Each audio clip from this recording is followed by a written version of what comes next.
This is episode 2 with the Director of Los Angeles County Mental Health, Dr. Jonathan Sherin.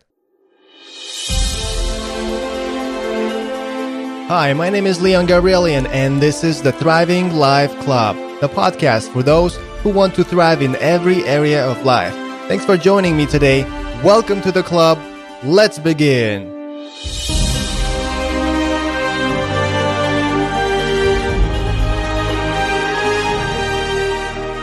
I believe that one of the ingredients of a thriving life is having a resilient mind. Many people, for many different reasons, lack that important ingredient and as a result end up losing it all. Their mind, their relationships, their home, you name it. While attending the Global Summit on Mental Health Culture Change recently, I got to meet Dr. Jonathan Sherin, the director of Los Angeles County Department of Mental Health, and thought it would be a great idea to have a conversation with him regarding this and gain his perspective on mental health and living a thriving life. In his current role, Dr. Sherin leads the largest public mental health system in the country, serving over 250,000 clients annually in the most populous and one of the most ethnically diverse counties in the nation. Now, Los Angeles County is the most populous county in the United States, and its population is larger than that of 40 individual U.S. states. Dr. Sherin is a psychiatrist and neurobiologist by trade. He completed his undergraduate studies in neuroscience at Brown University, his graduate work at the University of Chicago and Harvard, and his postgraduate training at UCLA. Dr. Sherin is a leading authority on the care of veterans struggling with trauma and reintegration challenges. He has testified in Congress on veteran homelessness and suicide. More recently, his efforts have focused on developing access programs to dismantle myriad of barriers facing vulnerable populations, as well as methods for measuring well-being and human flourishing as an outcome. The audio quality of this episode is not the best, I'll tell you right now, due to background noise and other noises. We did everything possible to eliminate as much of the background noise as possible. In addition to listening to this audio interview, I would recommend reading the interview transcripts and the most important takeaways from the interview on the website. The website is located at thriving.lifeclub.com/2. That's a number 2. Tell me a little bit about yourself. How did you end up here? What's your journey up to now? Well, as a young person, I early on got very interested in science and the brain. I studied neuroscience in high school and then in college as a major. Before I finished college, I decided that I wanted to travel around the world before going to graduate school. I applied to medical school, got in, deferred, traveled for 11 and a half months around the world. I went westward, just got a westward plane ticket, and explored a lot of the poorer countries in Southeast Asia, India, Africa, pretty much just backpacking.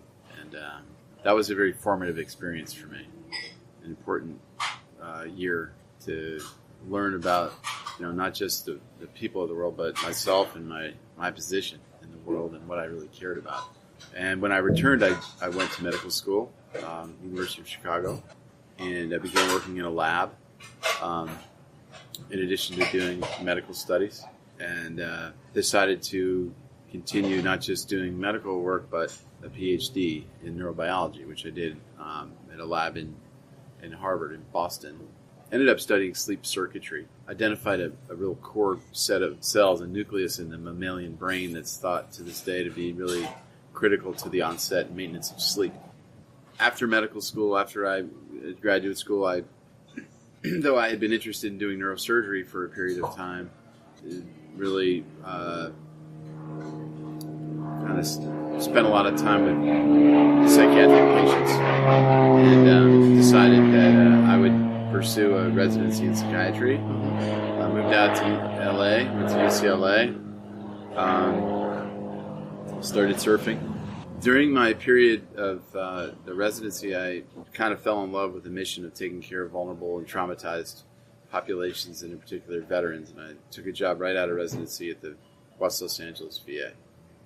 During my period in LA at the West Los Angeles VA, where I was providing a lot of clinical care and was working on the inpatient ward, taking care of veterans with serious mental illness and refractory behavioral problems, as well as teaching and doing research, I eventually became kind of frustrated with the systems and the lack of coordination and the care that we were delivering, because your team would pour out all of this effort to stabilize and get a veteran with a lot of challenges on the right path, and then they would come right back in within weeks, months, because the systems had let them down.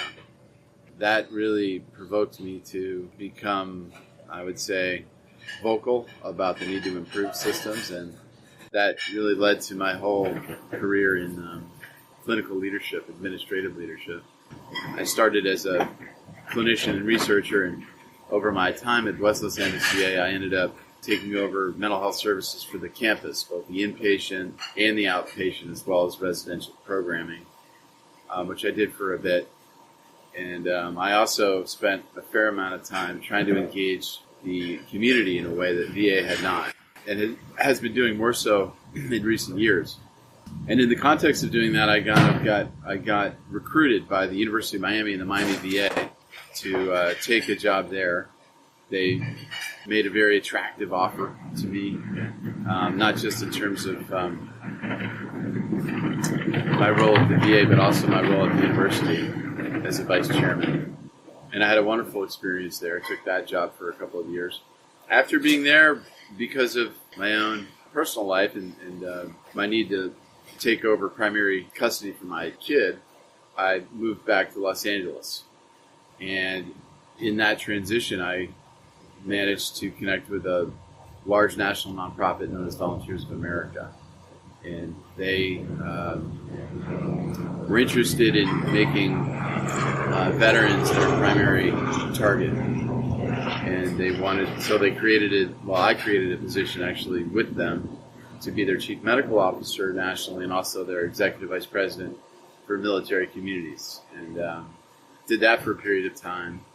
Interestingly enough, after about 4 years doing that work, which involved a lot of activity in Capitol Hill, in the White House, because the Obama administration was so focused on the military community. I also did a lot of stuff with philanthropy, with program and system development in communities, different parts of the country, a lot of advocacy work. And after doing that for 4 years, I was contacted by a group who were working with the secretary of the VA, Bob McDonald, on settlement conditions for the campus where I used to work, West Los Angeles VA. So prior to my current role as the director of mental health for Los Angeles County, I helped develop the therapeutic plan for the use of that 400-acre property, and worked with the secretary and his team to improve our impact on housing homeless veterans in Los Angeles County, which make up 10% of the total homeless population.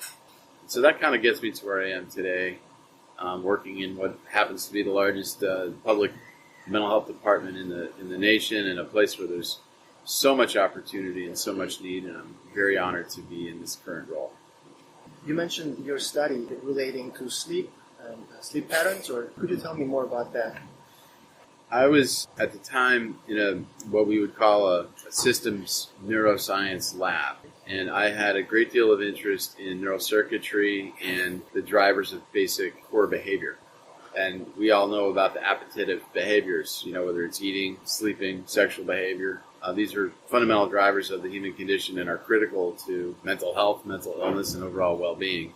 And I really ended up re-exploring a phenomenon which was identified in the late 1890s by a guy named Bonnie Kahnemoe, which showed that in the front of the hypothalamus, if there was damage in mammals or in human beings in the front of the hypothalamus, that people couldn't sleep.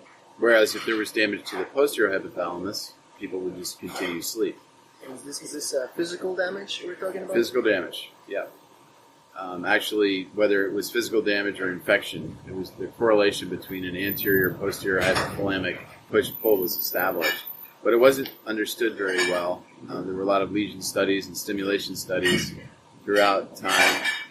And I ended up looking at really identifying a specific set of neurons in what we call the rostral or anterior hypothalamus, which have a very specific neuropeptide and are inhibitory, are active during sleep, and project very intensively to what's known as the ascending arousal system in the brain, and most particularly a cell group called the tuberomammillary nucleus, which makes histamine and is really critical for maintaining wakefulness. So the idea is that when these anterior hypothalamic cells are active, they're inhibiting our arousal system and putting us to sleep and allowing us to maintain sleep. Okay. And what does melatonin play in what role does it play in there? Melatonin is a modulator that has an influence on both anterior and posterior hypothalamic structures, and likely one of the significant stimulators of this cell group, along with other influences like the light-dark cycle, like novel environmental stimulation through any sensory stream. Things that will, trigger safety to sleep, or the need to attend to the environment and not be asleep. If someone is not comfortable with the new environment, it would be much harder for them to go to sleep, or impossible, right? Absolutely. And with relation to light, with sunlight, and with advance of our cell phones, laptops, tablets, and computers, we have more light coming to our system after the sun sets, right, than we used to ages before. I think that's probably true. Television technology has probably not helped our endogenous sleep-wake cycles. I've always slept in rooms without shades because when the sun comes up, I like to be alerted. That's just kind of an instinct, but I think it's an important thing that people really ought to consider. What role does sleep play in your life? How important is it? Well, I haven't been getting enough of it lately since taking on this new job. I was appointed last November, and large responsibility, and as I said, it is a true honor, and I'm just so active trying to help improve things that I haven't been sleeping a lot. But we all know that sleep is perhaps the most important indicator of mental health. When you get to know a patient or work with a patient, if you can see changes in their sleeping patterns, that can be instructive. Individuals who come in with complaints of sleep, often suffer from certain mental conditions. Sleep-wake cycles are disrupted in anxiety disorders and in mood disorders as primary indicators. So, all of the homeostatic balances and phenomena are critical to all organismal behavior and health. How does that affect people who get disorders, these mental disorders? They're literally disorder, not in order. So there's something that changes in their life. What do you think is one of the most important causes that causes people to become homeless, become mentally ill? Is there a connection? What are the top 3 or the top reason that people end up that way? Well, the human condition is defined by nature and nurture. So certain individuals with certain temperaments have a certain likelihood genetically to develop whatever illness, whether it's a mental illness or a physical illness. And we know more and more the impact of stress and trauma on the development of illness in all organ systems, including the brain and including mental state. If you look in communities like Los Angeles County or other jurisdictions where there's a lot of, I would say, impoverished and underprivileged sets of people who are subjected to trauma, whether it's the trauma of poor food, whether it's the trauma of violence, whether it's the lack of education, whether it's the lack of access to care, whether it's the absence of an intact family unit, an exposure to physical, emotional, sexual trauma. Those are things that predispose to illness. Your brain is, in many ways, your most sensitive organ. It's constantly monitoring your environment, helping you navigate the environment. And when the environment is threatening and unsafe, the brain is prone to dysfunction. And I like to even think about inflammation of the brain whether that's literal or figurative, as a result of psychological trauma and stress. What would you change in order to, improve that situation? Is it our education? Is it any other system that we have in the United States? Is it specific to the United States? No, it's not specific to the United States. We've got prevalence of mental illness across populations across time. There is no one thing. In today's science, there are actually efforts to modify genes, but that aside, giving people the opportunity to live in enriched environments where they're safe, where they're valued, is a really important part of mental well-being. There are many components to what we do in the health and human services, whether it's access to health care, medical health care, or mental education, training, employment, the opportunity to be with other people in a healthy way, to recreate. These are all really important things. I've heard you talk about the difference between wellness and well-being. Could you elaborate on well, that? wellness is a term that I'm perfectly happy with, but it's a smaller term for me. Wellness really is the absence of illness and is kind of constrained by what I would say the medical world, the medical industry, healthcare. Well-being is a much larger thing. It extends beyond the healthcare industry to other domains in life. And human connection to the universe, a role in life. One of the key things that we need to be focused on when we're trying to provide services to people that are suffering is that in addition to being independent, which is a big focus, we want to make sure that people are physically and intellectually and cognitively intact. We also need to think about them in terms of their connectedness to everything. And so whether it's your family or it's society or it's the cosmos, spirituality in one way or another, those are all critical components of human flourishing. I don't think we do that in the healthcare industry. We focus on disease and treatment as opposed to looking at human beings as members of a species on the planet. Do you think it has anything to do with the fact that we live in a West world, and in the East it's a bit different over there? It's more holistic. There is a stronger connectivity between people. They're interconnected more.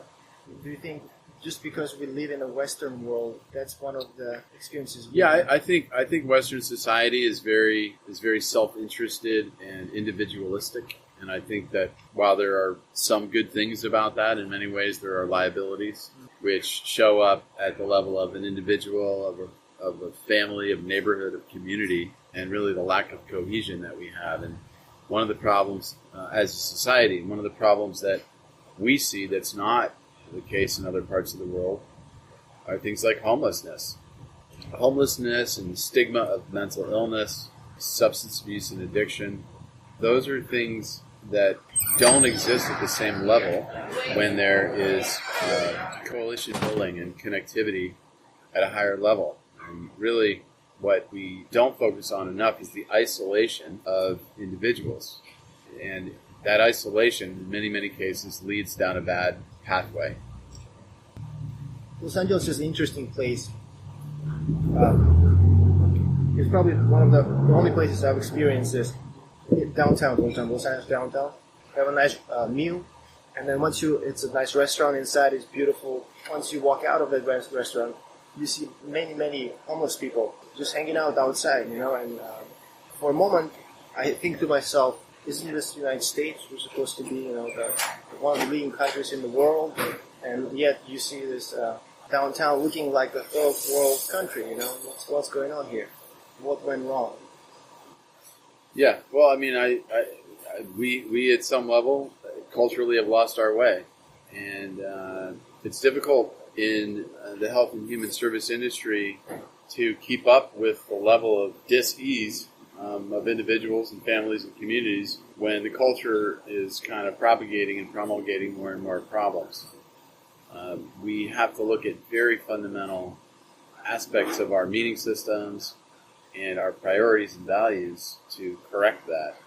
And we have a long way to go. And we have a lot to learn from other parts of the world and prior civilizations that valued connectivity, valued collective well-being in a way that we don't. What are some of the things that you you notice how the culture is promoting negative values and distraction? Well, I mean, you can look anywhere you want. We don't value education. We don't value our teachers, as one example. Teachers are underpaid, undereducated. If we were to prioritize education, our public schools would have teachers who were of the highest caliber, that were paid the most money and were revered in our society. We don't do that. That would be one example. We value people that make enormous amounts of money, regardless of how that money was made. We continue to support industrial complexes, including the prison industrial complex, the pharmaceutical industrial complex, that arguably are toxic to our people and our communities. So, we have basic questions to ask ourselves about the value of money and individual wealth versus, the state of human beings in America and beyond. Just an example of education versus entertainment. What do we value?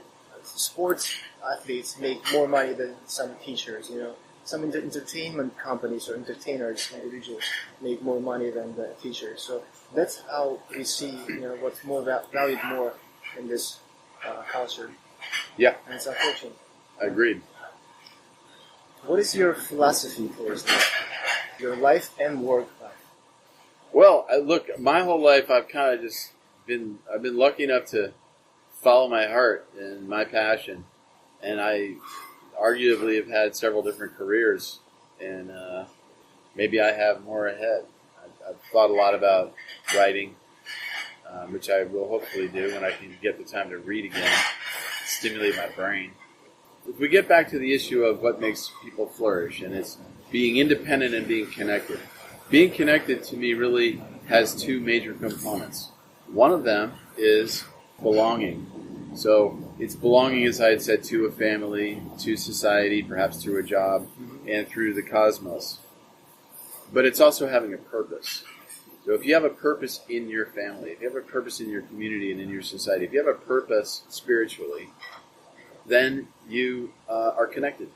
And I would say in everything I do, when I've been happy and when I've been productive and when I've been successful and mostly helpful, it's because I really have a strong sense of belonging and purpose. Does it have to do anything with commitment? Well, I think it does. I think as much as commitment, though, I think it has to do with with your experiences. I mean, when there's a saying that when service to others brings about well-being in individuals, and it's actually a part of what I'm trying to do currently in the partner, is to give those that we are providing care opportunities to take care of others, which can be as healing as any type of care. So I think we have to recognize the importance of serving others, of having a purpose, of belonging in order for individuals to get ahead in life. And one of the things that I do when I surf is I kind of reboot my connection to my world. And I always have a more productive day when I'm at work if I've surfed to start the day. Would you call it balance? How do you define balance? Does it exist? Yeah, I think it does. I think, frankly, to get back to the analogy of being independent and being connected, you have to maintain your independence and you have to maintain your connectedness. At the same time. And you do that through your work, you do it through your play, you do it through your family and your relationships. And if you're able to do both, then I think you'll have a much higher likelihood of succeeding in life and succeeding by being satisfied and really fulfilling some of your passions. How do you deal with negative thoughts or the times when you're down, for example, or negative things happen around you? How do you deal with that? Yeah, I don't know. For a while now, I've really liked to look at tough times and challenges as opportunities.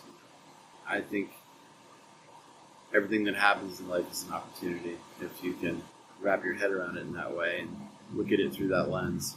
And I found, in many ways in my personal life and career that, in the face of adversity, I've managed to identify opportunities and do things I never thought possible.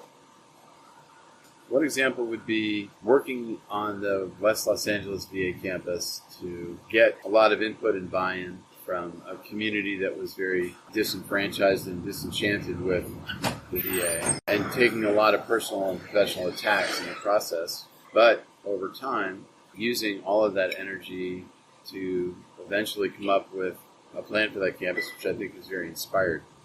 So while it was very difficult and in some ways disturbing to be the focus of a lot of negative energy and even public attack, what ended up happening was, I think, the scripting of a very inspired and hopefully impactful plan that the VA gets around to implementing.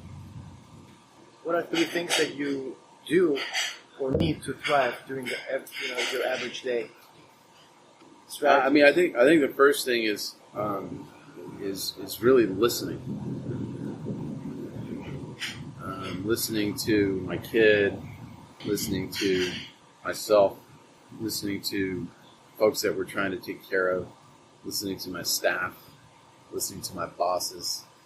That's an important thing, because if you're not doing that, then you're not oriented to what's going on and you're not fundamentally connected. Mm-hmm.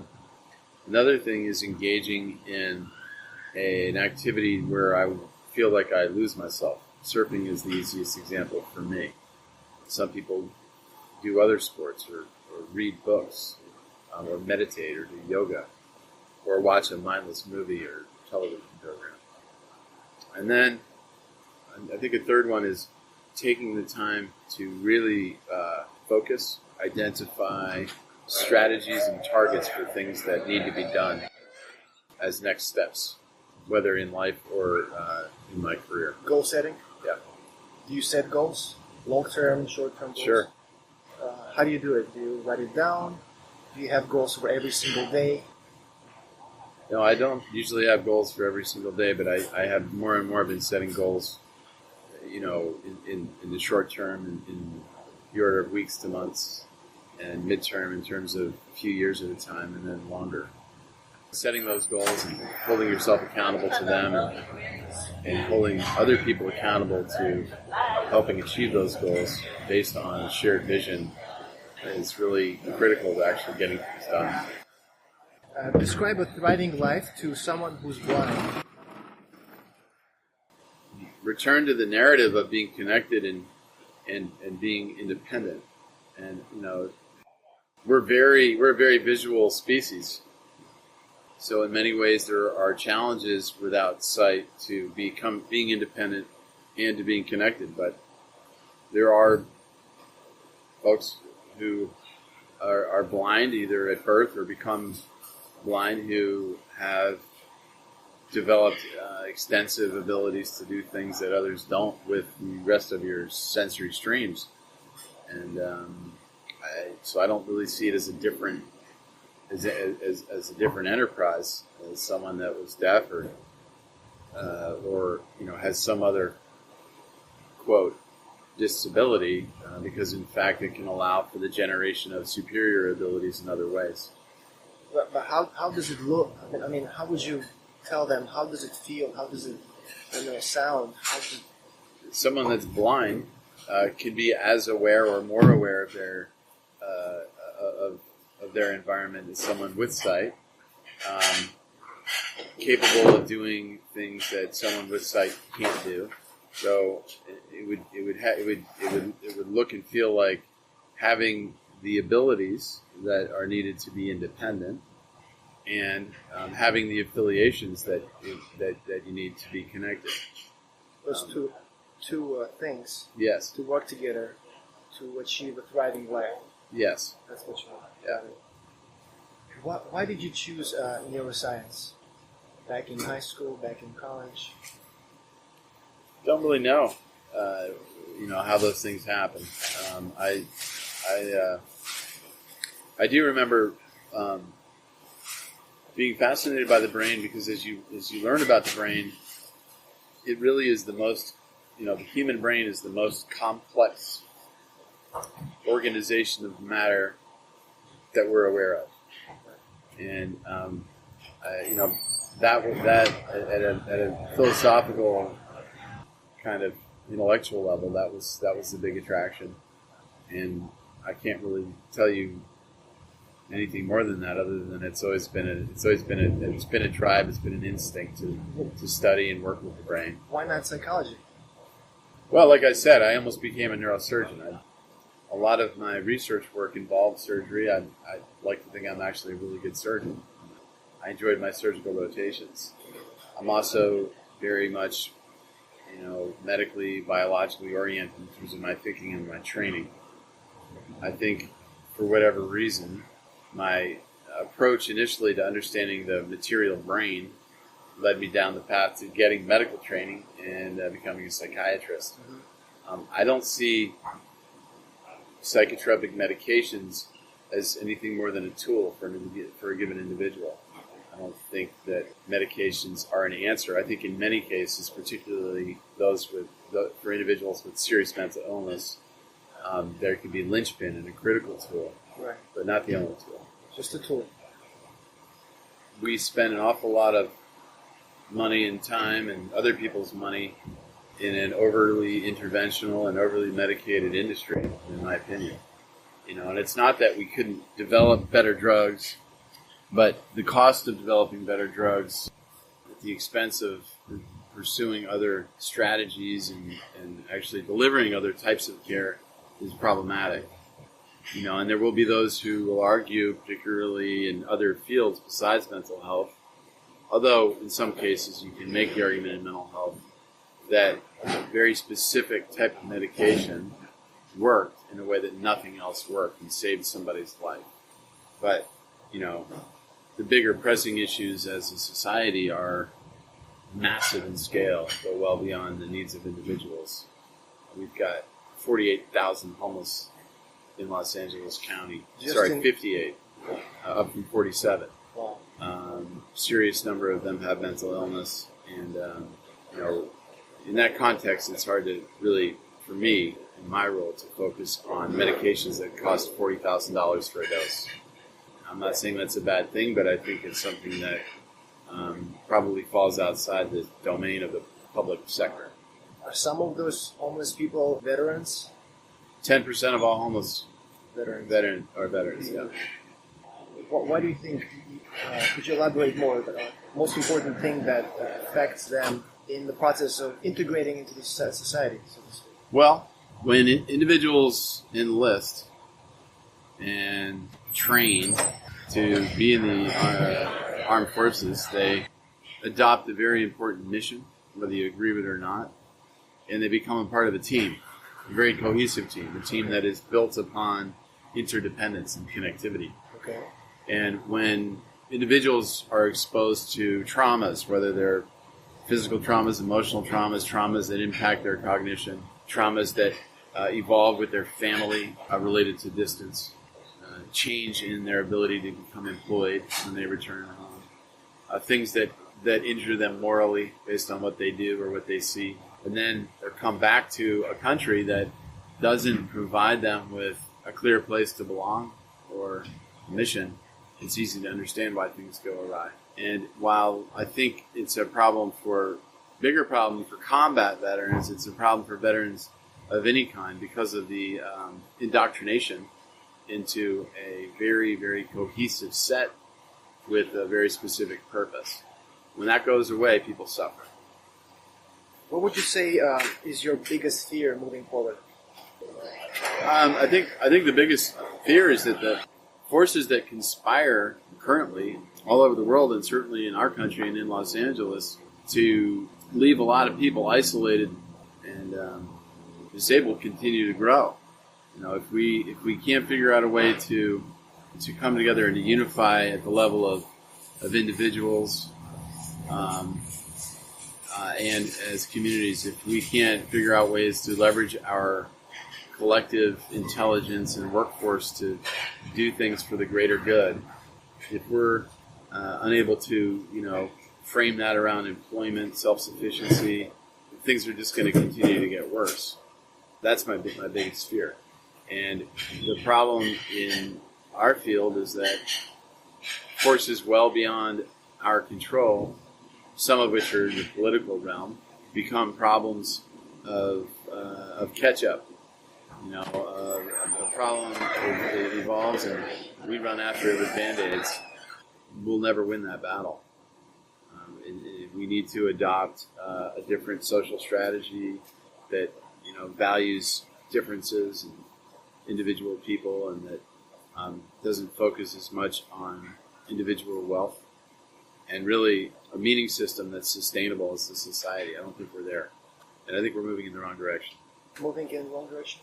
Yeah, I do. Although I'm an eternal optimist, so the further we slide, the bigger the opportunity, and the more compelling the opportunity. And I do believe that, as things slide, we will have our denouement, our wake up, and great things will happen. And I think they have to. Just like with a patient who has a back pain, for example, and he doesn't go to see a chiropractor until the last minute when they can't do something, right? It hinders them from playing with a grandchild, or they can't go to work, they can't drive. That's when, That's right. That's right. No, I think that America is really at a crux. I think there's a great opportunities for us to continue to lead. And there's always the risk that we won't, that some other, society or nation will kind of start driving forward in a way that I think we have done for a couple hundred years.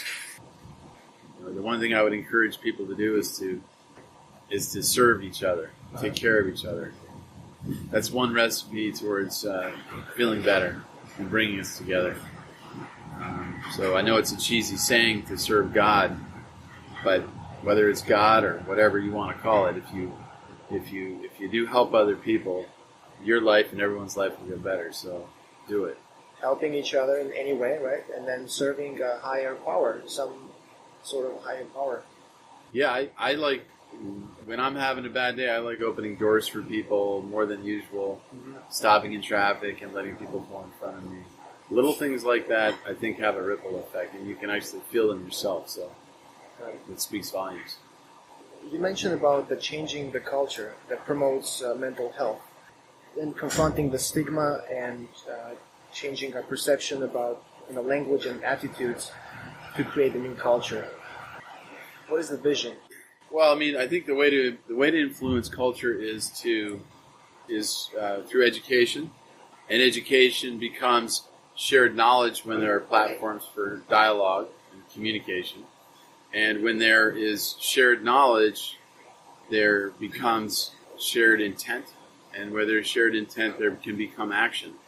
So I think to change the culture, whether it's within a department or it's in a family or it's in a society, there has to be shared knowledge and understanding, a forum to communicate, and then a plan to take that information and do something with it. I think there's a big lack of understanding about mental illness. There's a fear of mental illness, and the ignorance and fear really fuel stigma, which is in many cases really toxic and dangerous, because it prevents folks who are having problems from getting help. I would say that our entertainment industry and our politics and even our popular culture in general, more than not, propagates some of that fear and misunderstanding. That's not a good thing. So we have an opportunity to improve that. Right. I've heard people on the streets who are homeless and called crazy as opposed to different, or so we label them crazy. In other words, we don't get the opportunity, or we're not given the opportunity to understand what's going on with them. Why do they act that way? Why are they different? Well, the lexicon's no good. Calling people crazy is not very helpful. So our language is toxic, and it's difficult to have the time and focus to understand a given person in a certain situation. There also are bad things that happen. Some of which people propagate themselves, and some of which are propagated onto people by our systems. These are all areas where we have I would say, an opportunity and a requirement to improve and do better. It's not heading in the right direction right now. Right. And when I hear mental health, doesn't necessarily, to me, doesn't really mean only illness, only disorders. Mental health in general, to me, it means being healthy, not physically, but also in the mind. Yeah, I like to say that we need to shift the narrative from treating mental illness to optimizing mental health. That's preventing, right? Preventing problems before they arise. Okay, yeah, I would say that optimizing mental health would mean looking at our mental health as something that needs fine tuning. If there are dangers to or threats to your mental health, then those are things that you deal with. Right. You prevent them from happening. You mitigate traumas. You get care and treatment when you need it, just like you do when you bust your leg. You want to optimize your function, which I think is different than seeing someone as mentally ill and having to treat them, as opposed to seeing them as a human being with strengths and weaknesses and figuring out how to optimize their lives.